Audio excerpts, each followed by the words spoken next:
Hey friends, welcome to Bokeh, a podcast exploring the ever-blurring lines between the personal and business lives of professional photographers.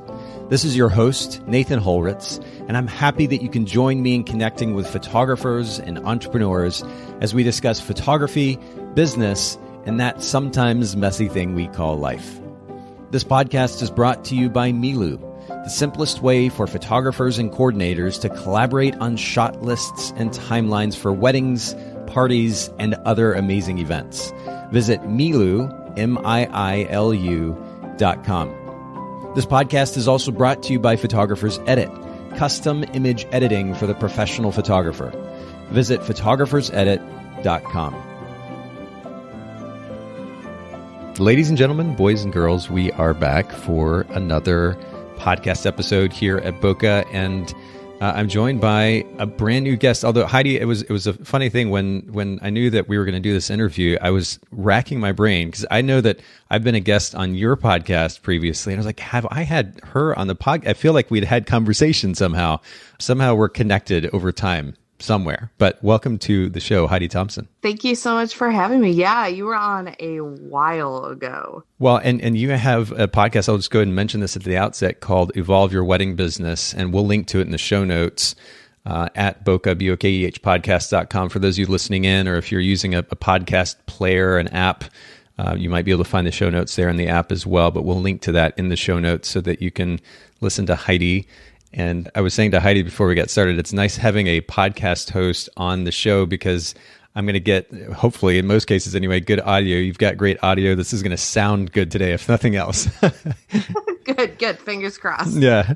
Well, let's just kind of jump right into conversation because we're going to get into a bit of a heavy topic, one that oddly, Haley, who heads up production at Bokeh and heads up our digital marketing, she's like, we haven't actually covered this topic yet, and it's weird to think about. We've done over 300 episodes and haven't somehow gotten into the practical steps of creating a good marketing plan. We're going to dig into that topic. It's a loaded one here in just a little bit, but to begin with, let's talk about your brand position. Now, unlike a lot of the guests that I have on the podcast, you're not an active photographer, correct? No, I'm not. So, but you've been in the wedding industry, the event industry for on and off anyway, for years now, and you have quite a bit of experience in that realm. What is your company or your brand's brand position? How do you stand out from the rest who are in kind of the educational space in this regard? Yeah, so the way I describe Evolve Your Wedding Business is I help wedding professionals grow their businesses without going crazy in the process. I think that's an important caveat. And I feel very strongly that you can have a business you love and a life you love, and you don't have to sacrifice one for the other. You don't have to be a martyr for your business.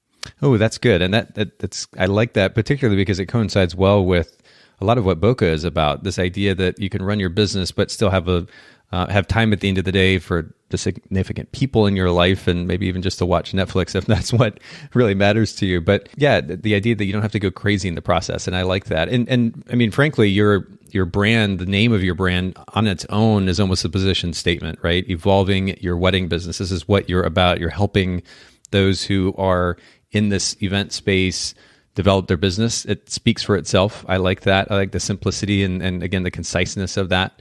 And on the homepage, there is a very great example of a call to action, which is something that a lot of photographers on their websites don't consider even implementing. And I would have been one that was probably, definitely part of that group. But you say, want to grow your wedding business.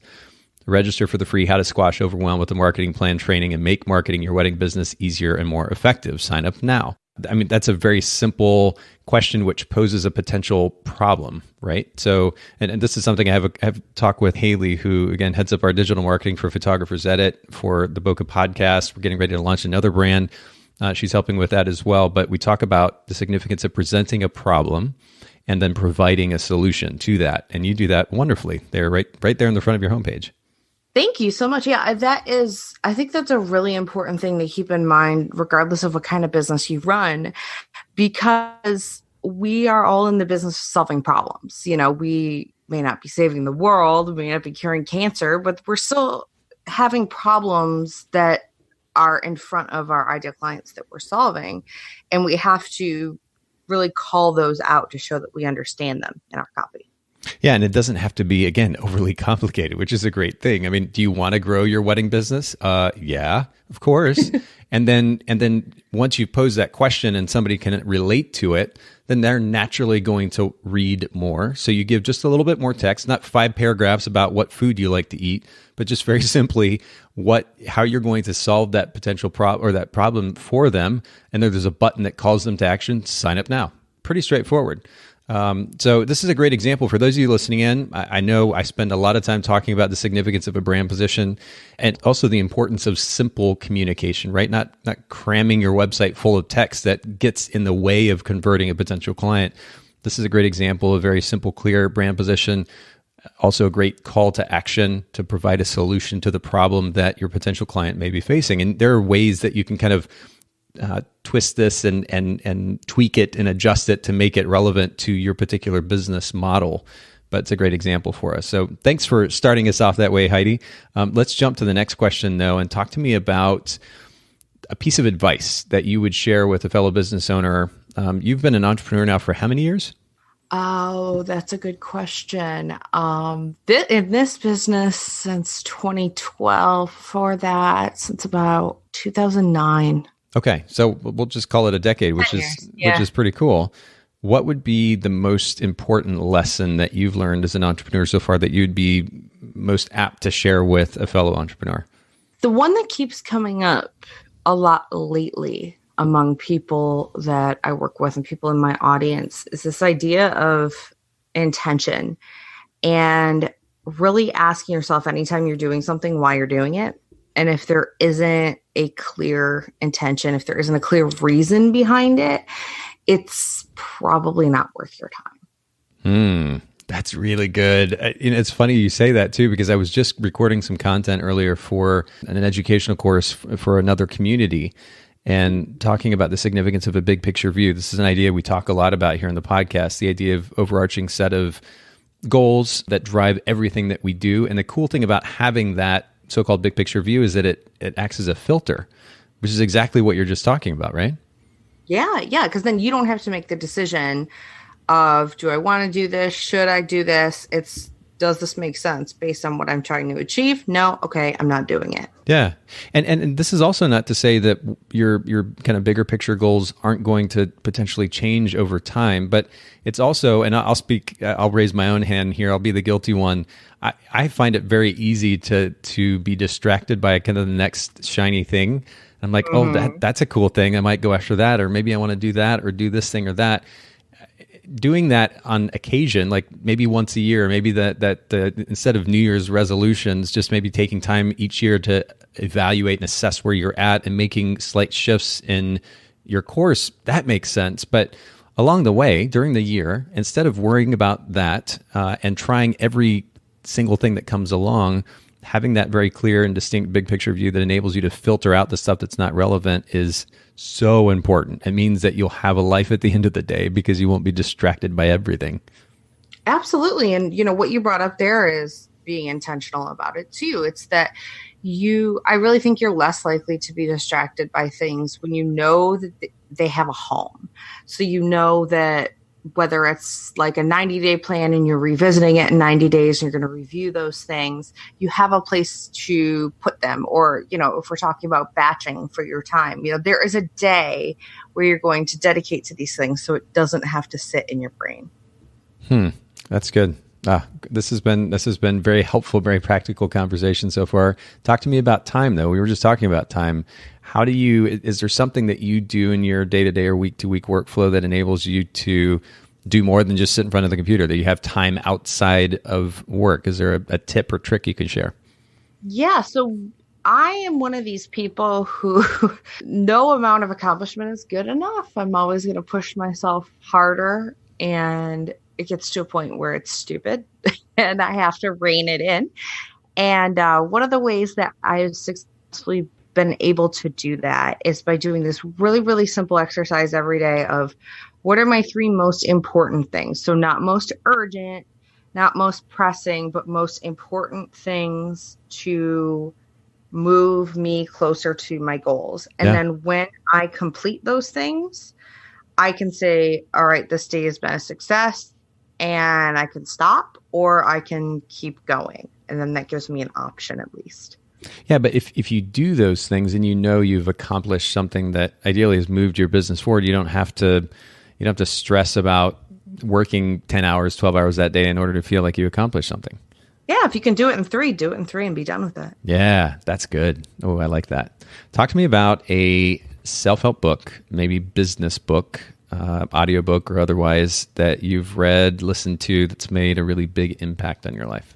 Can I give you a podcast? Because it's way more encompassing than a book. Okay, so James Wedmore has a podcast called the Mind Your Business Podcast. And James is the only person who has ever been able to get me on board with a lot of mindset stuff, because he also approaches it from a very pragmatic and very scientific, I want to know how this works kind of perspective.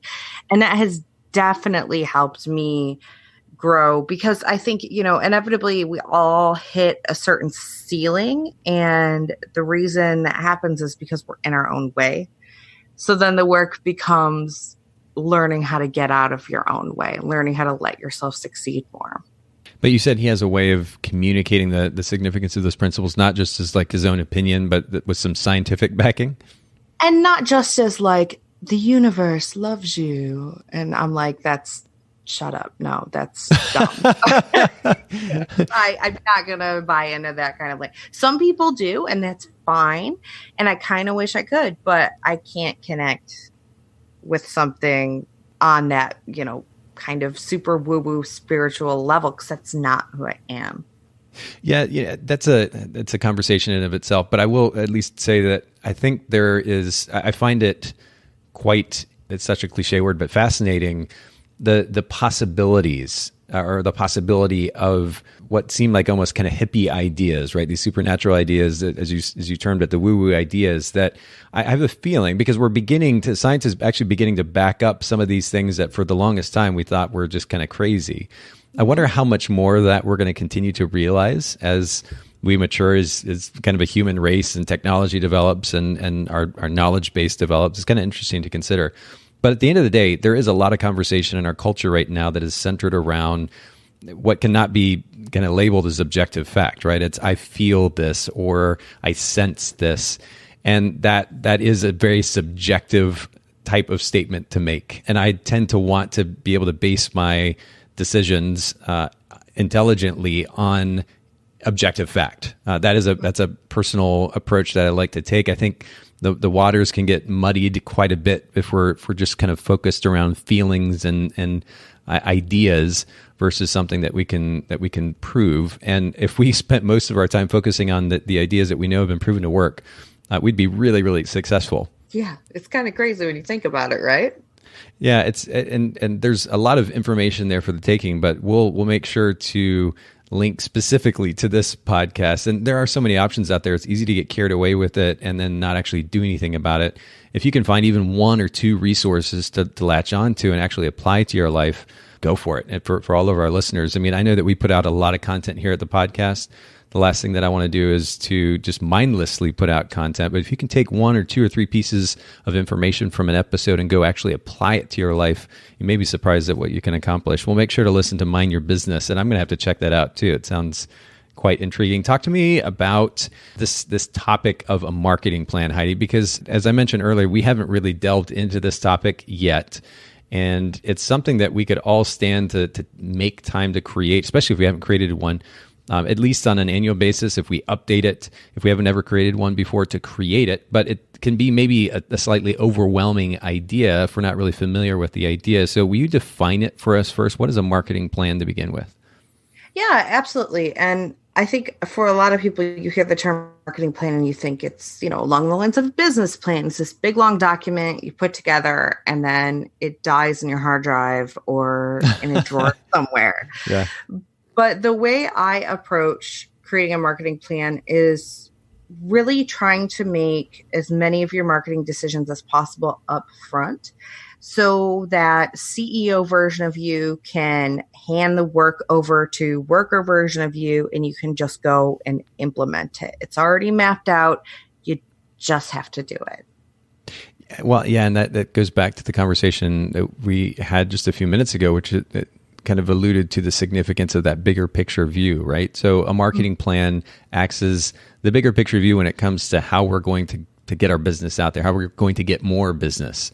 And I just really love this idea of taking the time to sit down for an hour or 2 or 5, whatever it is, a weekend at some point during the year, and being very, very, to borrow your earlier word, intentional about what it is you want to accomplish, and then outlining how you're going to do that. And then you wake up each day or each week, and instead of guessing at or just kind of floundering around and hoping you land on the right thing to do, you know exactly what it is you should be spending your time on. And I think that's often the struggle, right? It's knowing what to do. I mean, there are so many things we can do. True. But if you can be really thoughtful and really intentional and make those decisions up front, you don't have to make those decisions every single day. Yeah. And that decision fatigue is a very, very real thing. I've been sensing it like more than ever, maybe as of late. Yeah, that's why picking what's for dinner is like the hardest thing in the world. Which is such a ridiculous first world problem to have. But I know what you mean too. Like at the end of the day, I don't know that we were really wired as human beings to make whatever, hundreds or thousands of decisions a day that in some cases we may be making, especially when we're running our own business. And it can be just truly exhausting. So to have taken the time to put very intentional time into planning ahead and letting that drive our actions, the way that we manage our time through the week, I think is really smart. Talk to me, and this may be a kind of an obvious question to ask, or almost rhetorical question to ask, but what are the benefits of a marketing plan besides enabling us to have kind of a map for behavior through our work week? Yeah. So, I mean, obviously it's going to give you clarity and focus because of the fact that it's telling you what to do and when and where and how and why. But there are some other benefits to it. I think my favorite is that it allows you to do more of what's working and less of what's not, because part of it is measuring what's working and what's not. And we're also quick to add more things onto our plate when really okay, what if I could just leverage what I'm doing by throwing either 10% more money or resources or time or effort at it? Would that give me exponential growth as opposed to piling on other things? So a big focus of the way I teach creating a marketing plan is looking at what is already working. What can we do to make that work harder for you rather? And what does that allow you to do? That means you don't have to keep up with everything. That means you don't have to utilize every marketing tactic and platform out there, just the ones that are most important for reaching your ideal client and the ones that are working for you. Sure, you can have an experiment, but I always tell people to keep that to, one experiment per quarter. Yeah. We don't get, too crazy with it. And you actually look at the results and see what happened. But I think that is my most valuable piece that I bring in the way that I teach creating a marketing plan, because you have all of this information, you have all this data in your business, and every time you do something, you get feedback in some form of whether it works or whether it doesn't work. And if you plan based on that, it gets easier over time. You have that cumulative information over time to act on, as opposed to, that fresh hell of every morning of okay, what am I going to do today? Oh God, I have no idea.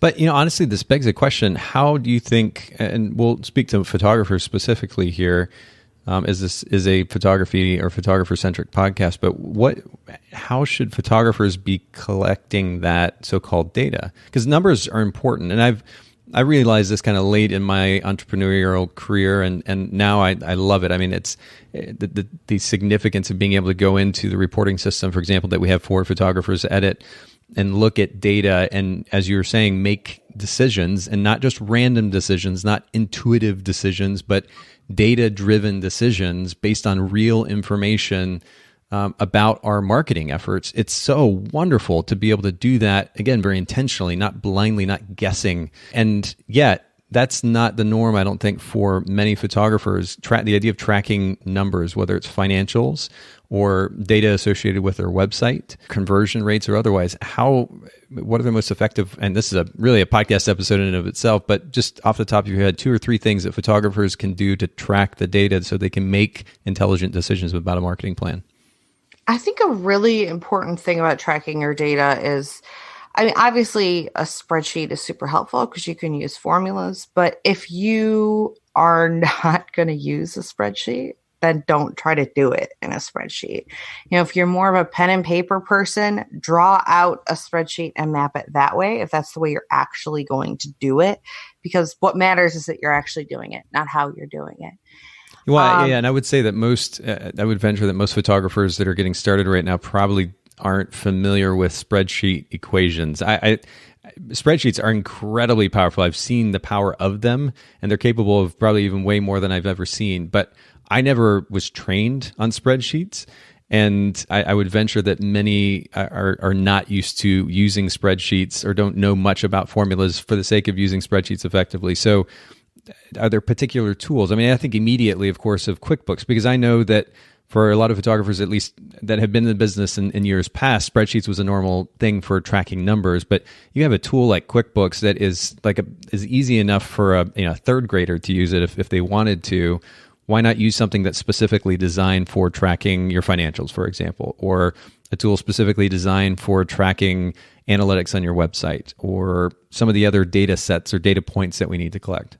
Yeah, I'm totally with you on that. And I'm a big fan of Google Analytics. It's free. It's filled with information to help you make decisions. And you can just go in at any point, as long as you have it installed on your website, and look at that information. And you can figure out the answers to all sorts of questions, like, a common question, why am I not getting leads? Okay, well, we can go in and we can find out where traffic is falling off and what we might be able to change in order to make sure people get through the whole process of looking through the website and contacting you. Or maybe it's that you find that you're getting a ton of traffic from one particular source, and that's doing really well for you. They're filling out your contact form. And I would say, where the manual tracking comes in is when you actually book someone, or when you look at your favorite clients, is looking at, okay, where did they come from?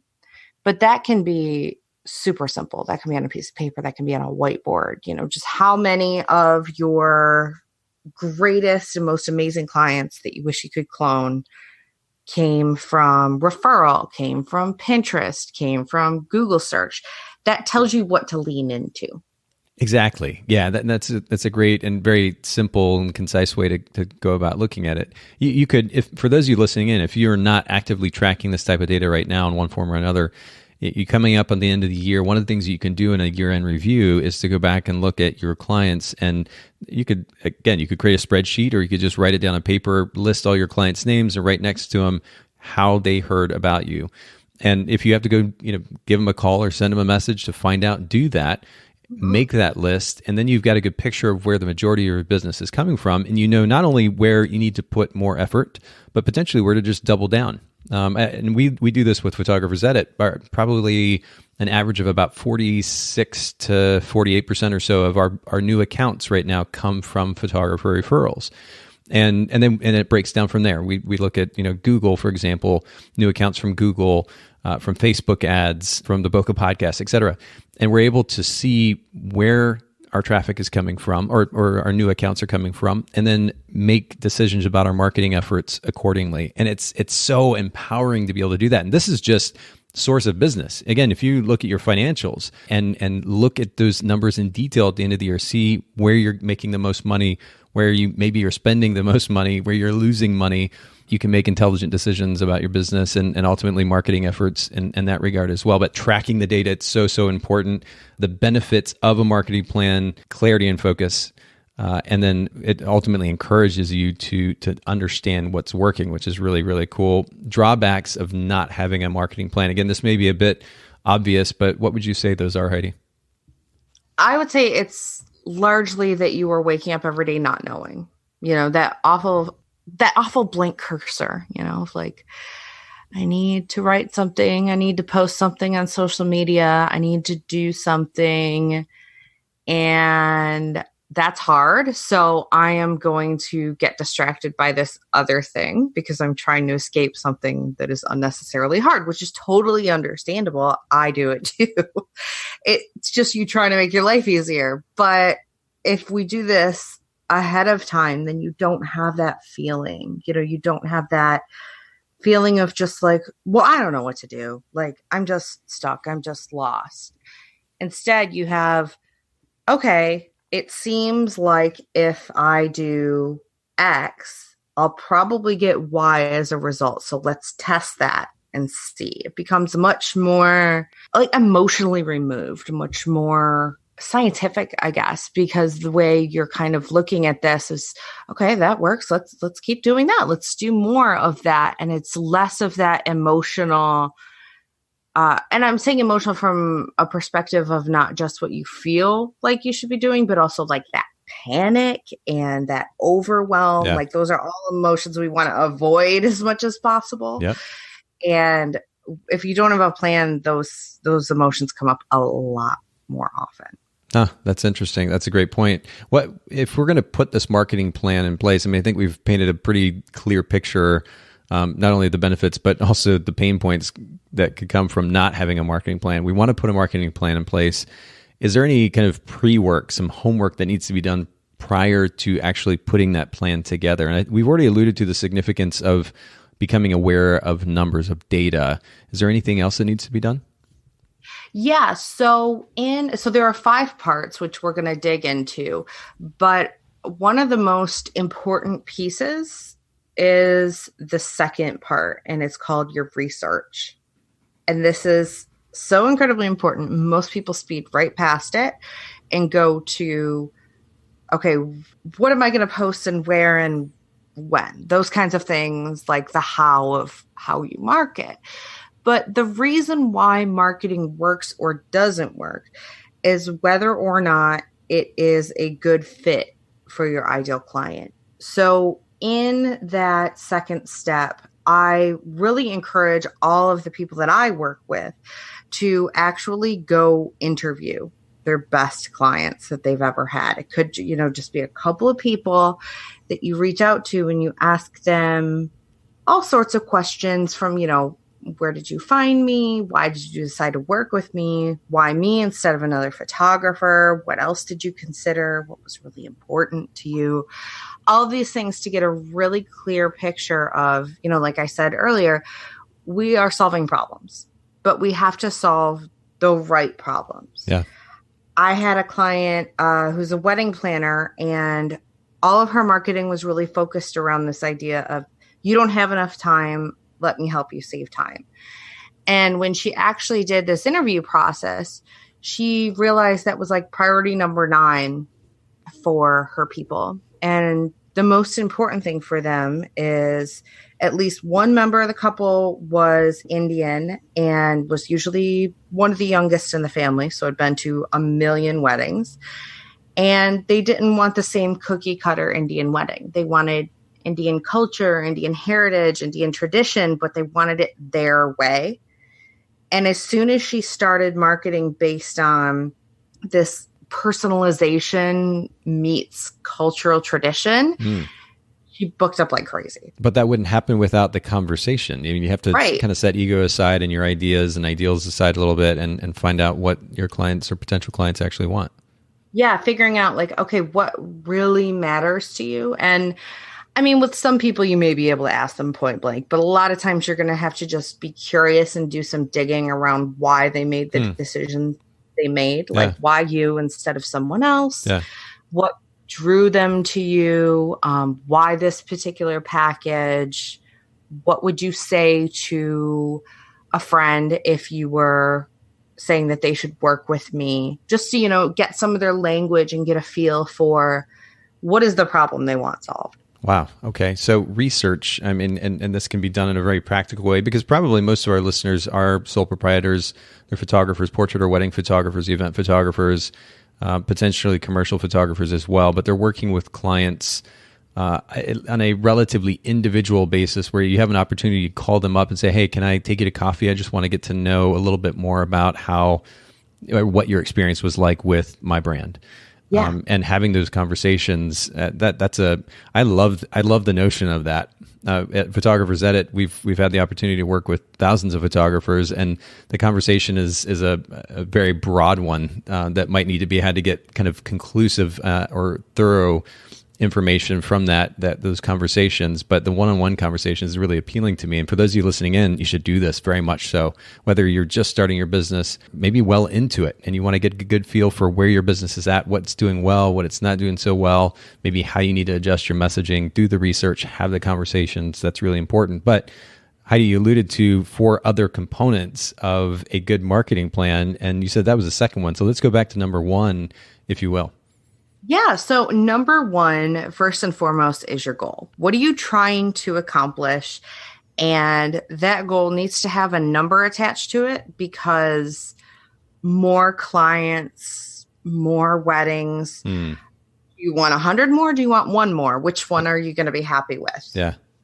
So we have to set some sort of quantifiable number. And it could be more clients. It could be more revenue. It could be you want to work 50% less weddings and shift that to your associate photographer. Whatever that is, it just needs to have a number of some sort attached to it. So you can check yourself and kind of stop and take the pulse to see, are you headed in the right direction? Are you on track?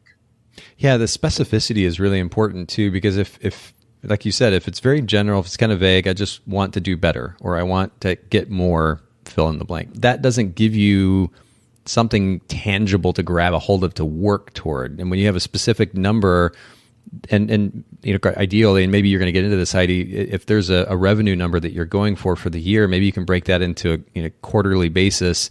I'm shooting for this number, and then the next quarter I'm shooting for this number. It gives you something very specific to work toward, and you're able to translate that to action, right? I need to book this number of clients in order to make this much money, this kind of thing. So specificity makes those goals seem much more attainable, and likely they will be more attainable when you get specific with it, but you have to be clear about what it is you actually want, and that's great. And that, again, minimizes that kind of haphazard approach to business that you were talking about earlier, Heidi. So that's good. So start with the goal, then the research, and of course, having individual conversations, really, really important. What's the third thing? Well, before I move on to the third, there are not a lot. There are a few different components of the research. Okay. And I'm going to give you guys a link to a training that goes really deep into all of this. Oh, perfect. End. Okay. So yeah, and we'll put that in the show notes too. For those of you that are curious, Bokeh, Bokeh podcast.com. We'll put it in the show notes there. Okay. So the other part that I really like about the research stage is doing a competitive analysis, not doing it from the standpoint of I should be more like them, or what are they doing? Like, that place that we all go to, but going into it with more of a detective's mindset of, okay, what's going on here and where are the opportunities? Because there are always opportunities. So you may find that based on what you've learned about your ideal client, the people you thought your competitors are not actually your competitors. Can be more like friendly referral partners that you can send people to if they're a better fit for them, and vice versa. You can also see what your competition is doing in terms of their marketing. So how they're communicating, what words they're using. Are they being clear? Where are they marketing? Sometimes when people go through this, they find that their biggest competitors are really single-mindedly focused on one thing, like Instagram or like Facebook. And as a result, all of the other platforms are up for grabs because there isn't actual competition there in terms of, having your competition in that same kind of marketplace with you. Yep. So this really allows you to find all sorts of different opportunities that you can tap into, looking at, how they're doing what they're doing. Can you do it better? Can you do it different? Essentially, where they zig, you want to zag to really make yourself stand out. But you can't stand out if you don't know what they're doing. So that really helps to help you make the decisions that you need to make about how you're going to market. Maybe they speak in this very ethereal tone that feels very disconnected, and you want to have a more personal approach. That's probably going to make you feel more emboldened to take that approach because no one else is doing it. You can stand out in that way. Yep. So this helps you identify all those holes, all of those places and all those opportunities that you can take advantage of. Yeah. And as much as there's conversation and has been now for some time in our industry about community over competition, and that's great. And I think it should continue. There is a very simple reality, which is while we as photographers might look at it that way, our potential clients are still shopping the market, right? And so fellow photographers are technically competition, and we need to figure out how we can distinguish ourselves from the so-called competition. And this type of awareness that Heidi is talking about is so important, and not to obsess over our competition, just to create some awareness. And doing this, every whatever it is, 3 or 4 months, or every half year, or every year, just to create a little bit of awareness about not only what is being done so that we can play opposite of that, but the marketing. I'm so glad that you said this, Heidi, the marketing message. It's funny because I'll use Photographer's Edit again as an example. We've run on the platform and brand position ultimately of custom image editing now for a number of years. In more recent times, other companies in the space have kind of followed suit. And so now we're beginning to sound like the other ones, even though they were kind of following us. And so it's time for us to go now create a more distinct brand message, or at least in a more creative way, so that we don't just sound like, copy and paste.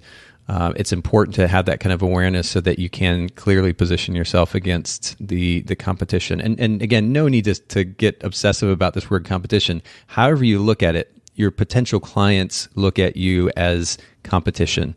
And you have to be able to clearly distinguish yourself. You'll be able to do that more effectively by being aware of how the market's behaving. So that's good. So set goals, do the research, further research for the sake of competitive analysis. Just so you know, if ideal client doesn't sit with you or doesn't immediately trigger what it's supposed to trigger to mind, you can always ask yourself, who is it that you want to be the go-to person for?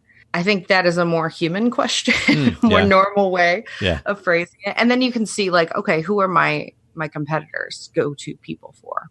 Cool. Okay. Very good. So part 3 is really tied to this. It's your messaging. It's how you communicate what you have to offer, why it is of value, how it's different, why someone should work with you. So it's all of the copy, all of the language, and the way that you communicate.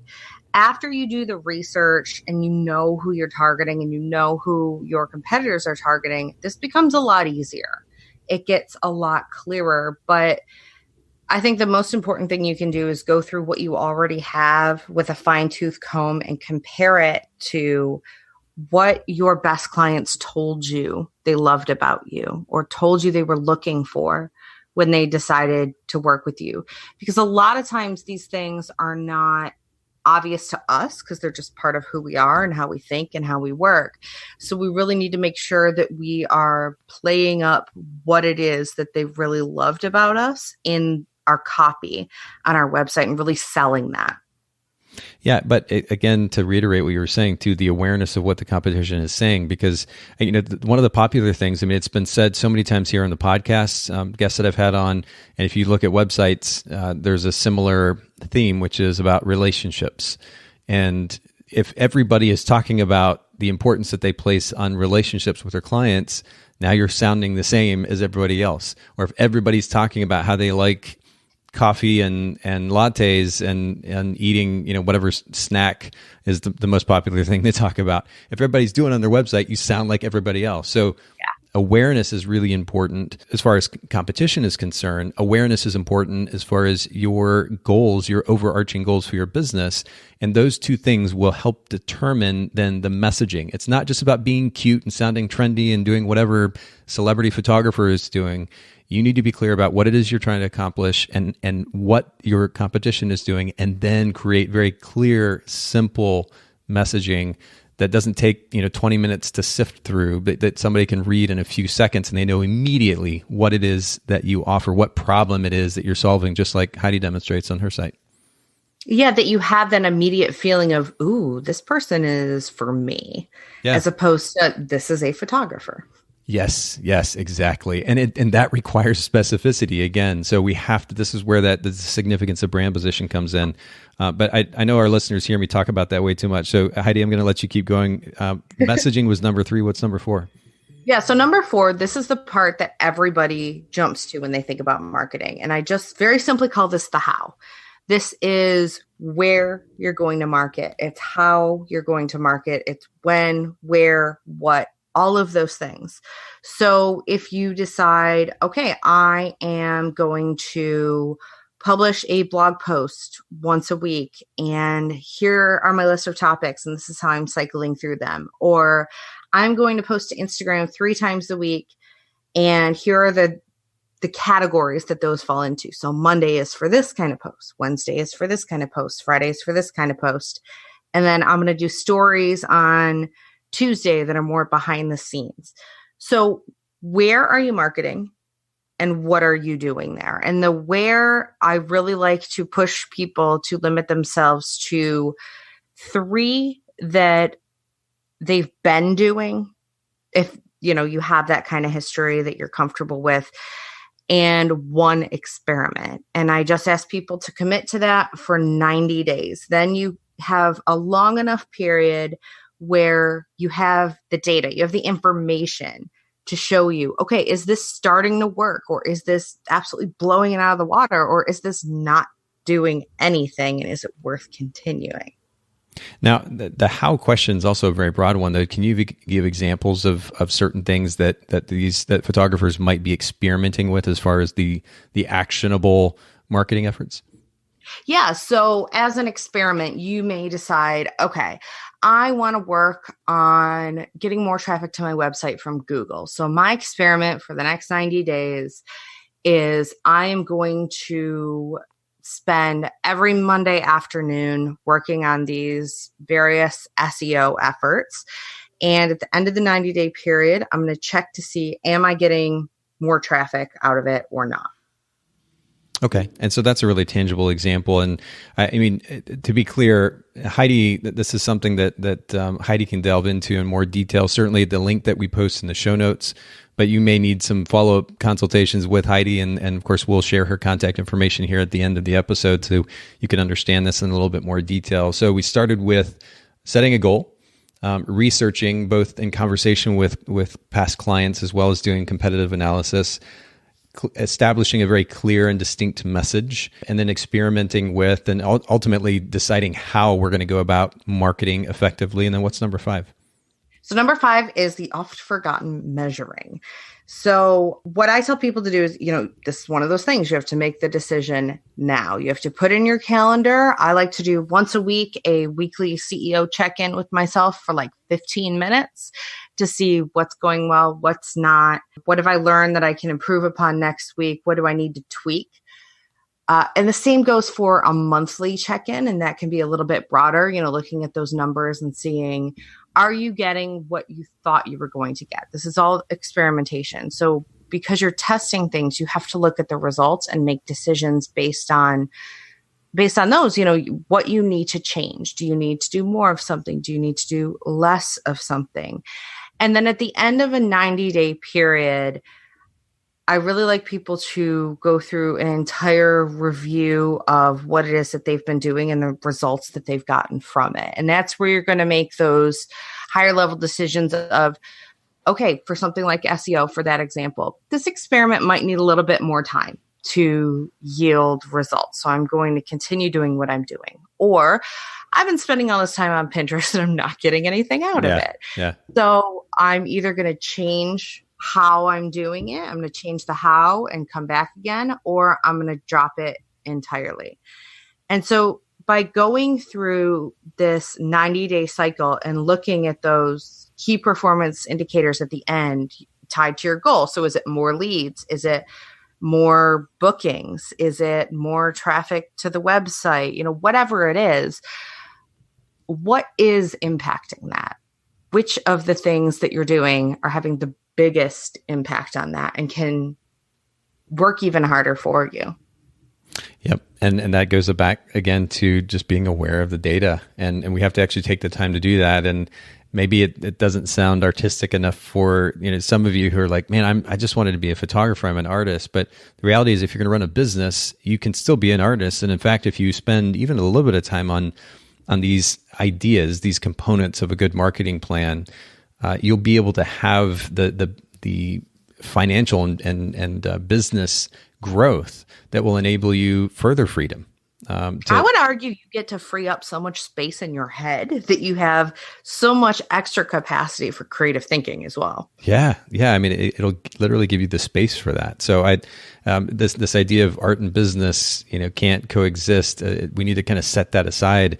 They are mutually beneficial. And this right here is, these important components: setting goals, doing the research, establishing clear and distinct messaging, how to go about implementing the information you've collected for the sake of actually going out and marketing, and then measuring the results to further refine your marketing efforts. This is really, really important stuff, and you'll see benefits both in business and on the artistic side in the end. So I really appreciate you sharing this information, and both from your knowledge and experience, Heidi. And for those who are curious to follow your brand, to listen to your podcast, maybe to learn a little bit more directly and individually from you, how can they go about getting that information? Yeah, so my home on the web is at evolveyourweddingbusiness.com, and you can get access to a training that goes a lot deeper into creating your marketing plan at evolveyourweddingbusiness.com/webinar. And when it comes to social media, I'm most active on Instagram. So you can find me at, you guessed it, Evolve Your Wedding Business. Perfect. Yeah. And we'll link to those all in the show notes at Bokeh, podcast.com. Thank you so much, Heidi, for making time for the Bokeh Podcast. Thank you. Thank you so much for listening to the Bokeh Podcast. Will you let us know what you thought by leaving a review of the podcast in the Apple Podcast app? And I'd love to hear from you personally with your thoughts about the podcast and suggestions about future topics and guests for the show. My email is nathan@photographersedit.com. The Bokeh Podcast is brought to you by Milu, the simplest way for photographers and coordinators to collaborate on shot lists and timelines for weddings, parties, and other amazing events. Visit Milu, MIILU.com. This podcast is also brought to you by Photographer's Edit, custom image editing for the professional photographer. Visit photographersedit.com.